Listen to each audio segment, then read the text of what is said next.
Hello అండి. అందరికీ నమస్కారం. ఈనాటి కథలకి స్వాగతం.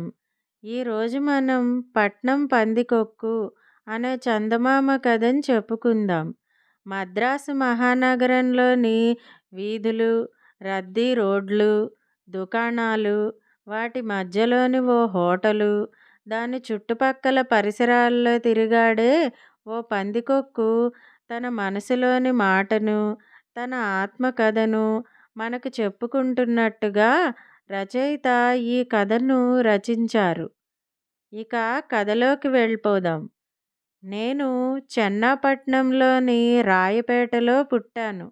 దినదిన గండం నూరేళ్లాయుష్షు అన్నట్టుండేది మా అమ్మానాన్నల బతుకు. ఎన్నాళ్ళని అలా సాగుతుంది చెప్పండి. నాకింకా ఏడాదైనా నిండిందో లేదో మా అమ్మానాన్నలిద్దరూ మనుషుల చేతిలో బడిత పూజ జరిగి కిక్కురుమనకుండా చచ్చారు. అప్పణ్ణించి నేను కాస్త ఒళ్ళు దగ్గర పెట్టుకుని మెసులుతూ ఉన్నాను. పందికొక్కును కదా, నేను కనిపించానంటే ఎవరైనా కొట్టి చంపేస్తారు మరి. అప్పుడు మా అమ్మానాన్నల గతే నాకు పడుతుంది. మేము రాయపేటలో ఉంటున్నది ఒక పాత ఇల్లు. ఇల్లు పాతదైనప్పటికీ ఆ ఇంటో నేల అంతా కడపరాళ్ళు పరిచి ఉండటాన మా రహస్య వాకిళ్ళు మినహా అంతా చెక్కుచెదరకుండా ఉంది.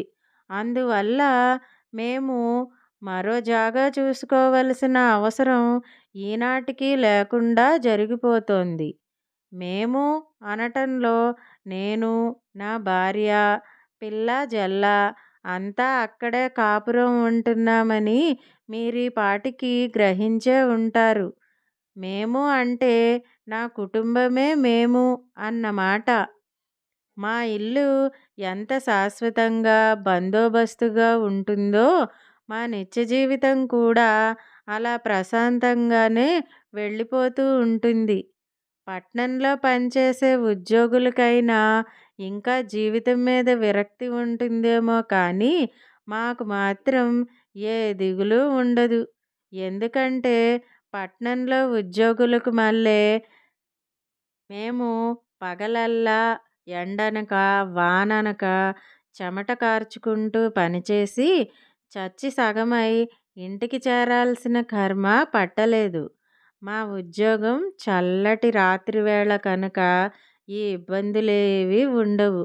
నిజానికి ఆలోచించి చూస్తే పట్నం పగలల్లా అలా నిత్యకళ్యాణం పచ్చతోరణం అన్నట్లు కళకళలాడుతూ ఉందంటే పాపం ఆ ఉద్యోగుల చలవే కదా. వాళ్ళకి సహాయంగా ట్రాములు, బస్సులు, రిక్షాలు, లాగుడు బళ్ళు, అమ్ముకునే వాళ్ళ కేకలు, తోపుడు బళ్ళు ఇలా ఒక్కటేమిటి, రకరకాల సందడి ఉంటుంది. కానీ వాళ్ళు ఎంతసేపని అలా సందడి చేస్తూ ఉండగలరు చెప్పండి. రాత్రి 11, మహా మించితే 12 గంటలకు పైన ఎక్కడి వారక్కడ చప్పగా నిద్రపోతారు.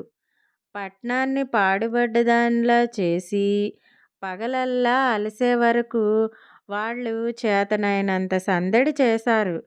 ఇక ఆ పైన ఆ సందడి తగ్గకుండా చూసుకోవలసిన బాధ్యత ఎవరో ఒకరు నెత్తిన వేసుకోవాలా వద్దా? ఎవరు వేసుకుంటారు చెప్పండి. అంచేత విధి లేక మా నెత్తిన వేసుకున్నాము. మమ్మల్ని ఎందుకనో అందరూ అంత చులకనగా చూస్తారు.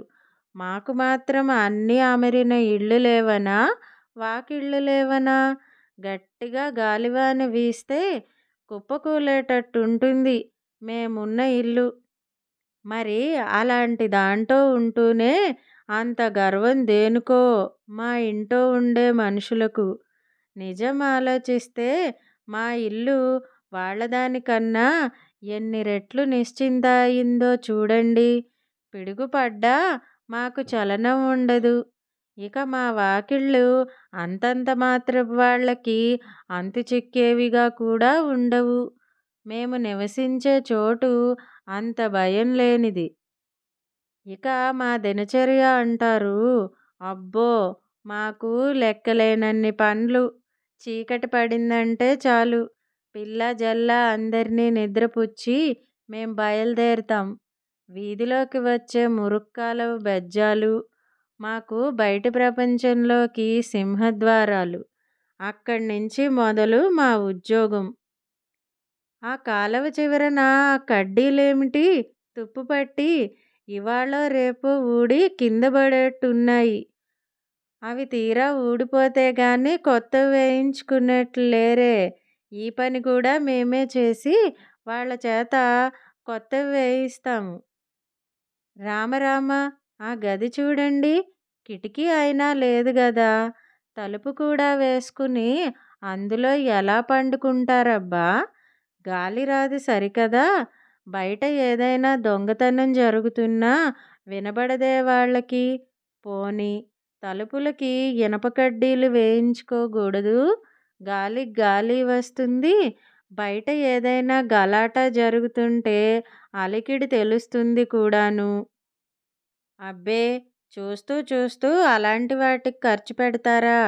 అక్కర్లేని వాటికి పెడతారు గానీ, అదేదో మనం పూనుకుంటేనే గానీ వాళ్ళకి శ్రద్ధ కలగదు. ప్రస్తుతం మనకు చేతనైన పని ఒక చిన్న కిటికీ లాంటి బెజ్జం ఏర్పాటు చేద్దాం. తర్వాత వాళ్ళ ఇష్టం. ఇక వంటిల్లు ఎలా తగలబెట్టారో కదా! అది అంతకన్నా అధ్వాన్నంగానే ఉంటుంది. సందేహం లేదు.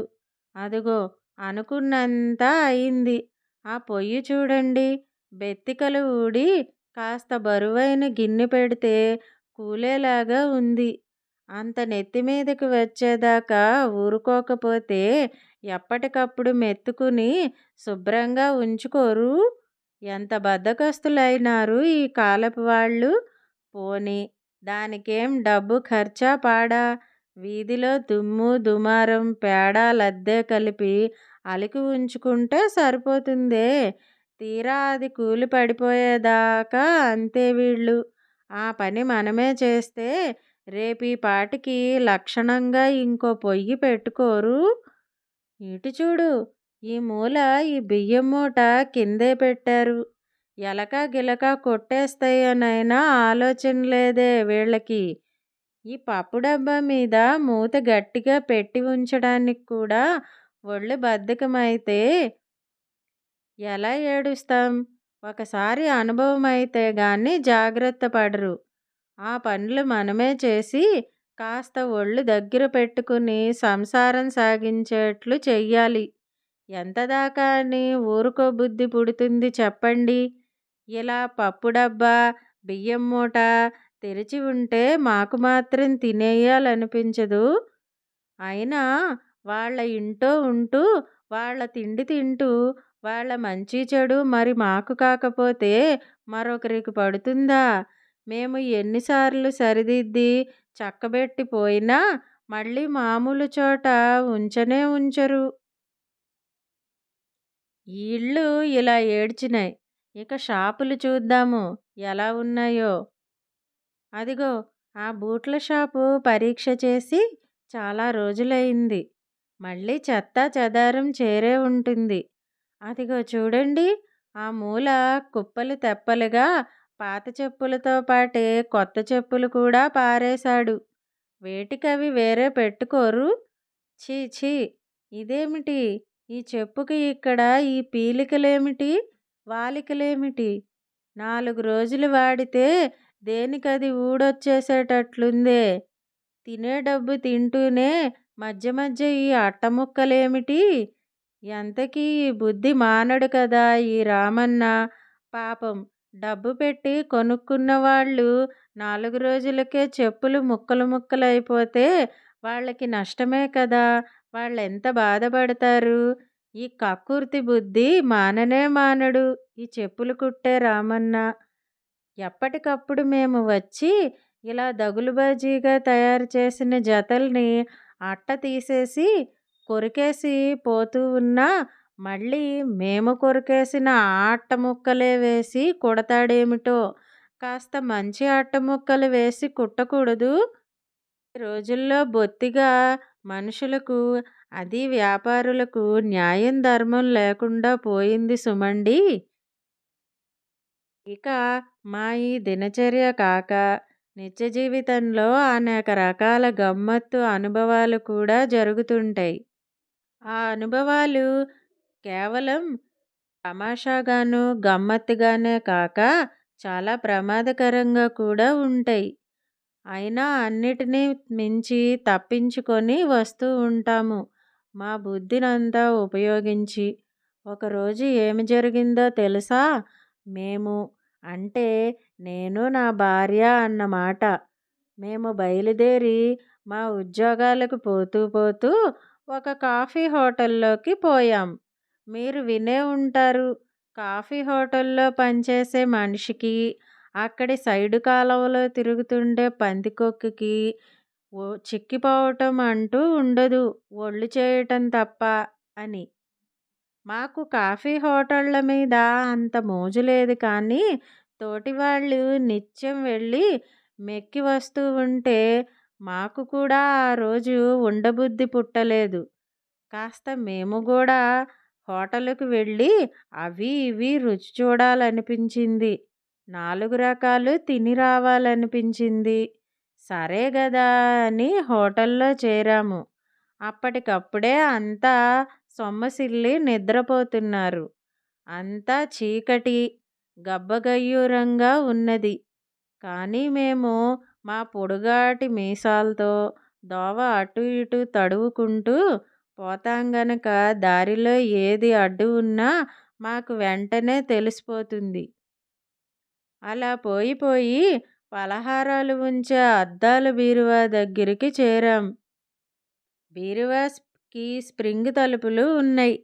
నేను మెల్లిగా బీరువా లోపలికి పోయాను. నా భార్య బీరువా పైకెక్కి పహారా కాస్తున్నది. అలా తిరగటంలో ఆ బీరువా మీద ఉన్న విస్తరాకుల కట్ట కాస్త దభేల్న బీరువా తలుపు ముందు ఉన్న పచ్చడి పళ్ళెంలో పడింది. అంతే, హోటల్ వాళ్ళు నిద్రలేచారు. ఇవాల్టితో నాకు ఈ లోకానికి సరి అని దిగులేసి ఏమి చేయటమా అని ఆలోచిస్తున్నాను బీరువాలో. ఇక ఈ రోజుతో నాకు ఈ భూమి మీద నూకలు చెల్లిపోయాయి అని అనుకున్నాను. ఇంతలో మా ఆవిడ చటుక్కున జారి కిటికీలోంచి పారిపోసాగింది. దాన్ని పారిపోనివ్వటమే మేలని నాకనిపించింది. హోటల్ వాళ్ళు వచ్చి కర్రెచ్చి కొట్టేలోపు నా భార్యను పారిపోనిస్తే అదైనా బతుకుతుంది కదా అని నా ఆశ. ఎంతైనా భర్తను గదా, భార్యను కాపాడుకోవలసిన బాధ్యత నాదే కదా. నా ప్రాణాలొడ్డి ఆమెను కాపాడుకుంటాను. అందుకే ఆమె క్షేమం చూశాకే నా క్షేమం చూసుకుంటాను అని అనుకున్నాను. ఇంతలో హోటల్ వాళ్ళు చేతిలో దుడ్డు కర్రలు పట్టుకుని మా వైపు రాసాగారు. నా భార్య అటూ ఇటూ ప్రాణభయంతో పరిగెత్తుతూ ఓ కిటికీ ఎక్కి ఆ సందులో నుంచి చటుక్కున జారి బయటికి పారిపోయింది. అమ్మయ్య! నా భార్య అయినా ఎలాగో పారిపోయి బతికింది గదా అనుకున్నాను. ఇక నేను తప్పించుకోలేను. నా చరిత్ర ఈ రోజుతో సమాప్తం అనుకున్నాను. హోటల్ వాళ్ళు దుడ్డు కర్రలతో నా మీదికి వస్తున్నారు. నా మీద దాడి ప్రారంభించారు. ఎలా పడితే అలా కొట్టసాగారు. నేను ఏం చేయాలో తెలియక ప్రాణభయంతో అటూ ఇటూ ఎటు పడితే అటు పారిపోతున్నాను. అంతా గందరగోళంగా, అయోమయంగా ఉంది. ఓ 2 దెబ్బలు నా తోక మీద, నా కాలికి తగిలాయి కూడాను. అయినా ఎలాగో కాలిసత్తువ కొద్దీ శక్తినంతా కూడదీసుకుని దొరికిన వైపు దొరికినట్టు, చిక్కిన వైపు చిక్కినట్టు పారిపోయాను. కిటికీ ఎక్కి పారిపోదామనుకుంటే వాళ్ళంతా అక్కడే కాపు కాశారు. ఎందుకంటే మా ఆవిడ ఆ కిటికీ సందులో నుంచే పారిపోయింది కదా. నేను కూడా అక్కడి నుంచే పారిపోతానని వాళ్ళు అక్కడే కాపు కాశారు. అంతలో ఆ గదిలో ఏదో ఓ మూల ఓ కలుగు కనిపించింది. అది చాలా చిన్నది. అందులో నేను పడతానో లేదో తెలీదు. కానీ సాహసం చేసి ప్రయత్నిస్తే ప్రాణమైనా దక్కుతుంది కదా అనిపించింది. నేను పరిగెత్తుతూ పారిపోయి ఎలాగోలా అందులోకి దూరి చటుక్కున భూమి లోపలికి దిగిపోయాను. సన్నబెజ్జం కావటం వల్ల నా చర్మం చీరుకుపోయింది. ఒళ్ళంతా గాయాలు అయినాయి. ఆ సందులో నుంచి తప్పించుకోవడం చాలా కష్టమైంది. ఏదైతేనేం, ఎలాగైతేనేం ఆ కన్నంలోంచి నేను హోటల్ కింద భూమి లోపల పాతాళంలోకి, బేస్‌మెంట్‌లోకి పారిపోయాను. ఎలాగో ఈ రోజుకి నా ప్రాణం దక్కింది. బతికి బయటపడ్డానురా దేవుడా అనుకున్నాను. అసలైతే చనిపోవలసిన వాణ్ణి. నాకింకా ఈ భూమి మీద నూకలున్నట్టున్నాయి. అదిగోండి నాకంటే ముందే ప్రాణం దక్కించుకున్న నా భార్య నా కోసం ఎదురు చూస్తోంది. అటూ ఇటూ వెతుక్కుంటోంది. నేను బతికున్నానో లేదో అని దిగులు పెట్టుకుంది. వెళతాను మరి. వెళ్ళి నా భార్యను కలుసుకుంటాను. కథ మద్రాస్‌కి, మనం ఇంటికి. ఇదండి పట్నం పందికొక్కు మనకి చెబుతున్న తన ఆత్మకథ. ఈ కథ గనక మీకు నచ్చినట్టయితే లైక్ చేయండి. కథపై మీ అభిప్రాయాన్ని కామెంట్ రూపంలో మాతో పంచుకోండి. ఈ కథను మీ స్నేహితులకు షేర్ చేయండి. మరిన్ని మంచి కథల కోసం మా ఛానల్ను సబ్స్క్రైబ్ చేసుకోండి. మళ్ళీ మరొక మంచి కథతో కలుసుకుందాం. అంతవరకు వింటూనే ఉండండి ఈనాటి కథలు.